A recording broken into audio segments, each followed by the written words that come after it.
क्या बार बार याद करने के बाद आप भी इन फॉर्मूलों को भूल जाते हैं? तो ये वीडियो पूरा देखिए। ये दोनों होते हैं लीडर फॉर्मूले, जहां cos a प्लस बी में दोनों cos होंगे और दोनों साइन होंगे, और बीच वाला साइन है बदल कर लिखेंगे, प्लस का होगा माइनस, लेकिन साइन a प्लस बी में प्लस का प्लस ही रहता है, और यहाँ एक साइन a और एक cos b और दूसरा साइन b cos a। तो इस तरीके से दोनों फॉर्मूले याद रखना है, बहुत आसान।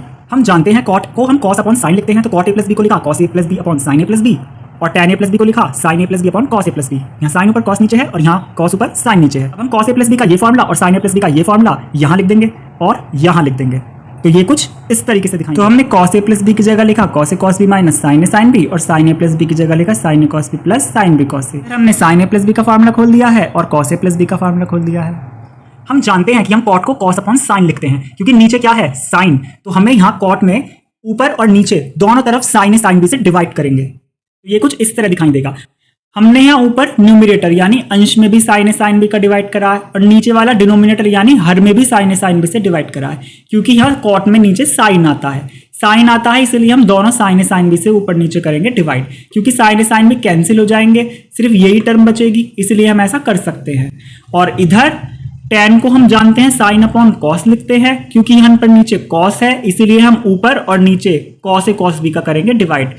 तो हमने यहाँ cos a cos b पूरे न्यूमरेटर के भी अपॉन में लिख लिया है और डिनोमिनेटर के भी अपॉन में लिख लिया। तो अब हम इधर देखते हैं, यहाँ पूरे के अपॉन में sin a sin b है, तो वो इस टर्म के भी अपॉन में आएगा और इस टर्म के भी अपॉन में आएगा, सेम इस टर्म के अपॉन में भी sin a sin b आएगा और इस टर्म के भी अपॉन में sin a sin b आएगा, तो हम इसे ऐसे लिख सकते हैं। तो हमने sin a sin b इसके भी अपॉन में लिखा और इसके भी अपॉन में लिखा। अब हम देख रहे हैं यहाँ sin a से कटेगा sin a और sin b से कटेगा sin b, सब कट गया तो कितना बचेगा 1।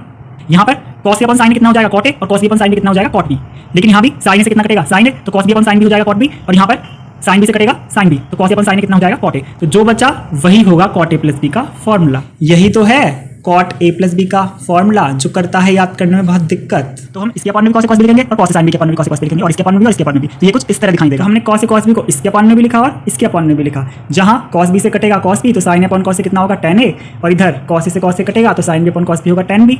यहाँ cos a से cos a cos b से cos b कटा तो बचा 1, और यहाँ sin अपॉन cos a होगा tan a, sin b upon cos b होगा tan b। तो फॉर्मूला कुछ इस तरह दिखाई देगा। तो इस तरीके से हमारा फॉर्मूला बन गया है, जहाँ sin अपॉन cos a को tan a लिखा गया है, sin b upon cos b को tan b लिखा है, और यहाँ बचा 1 minus sin upon cos a tan a और इंटू में tan b, तो यही है tan a प्लस b का फॉर्मूला।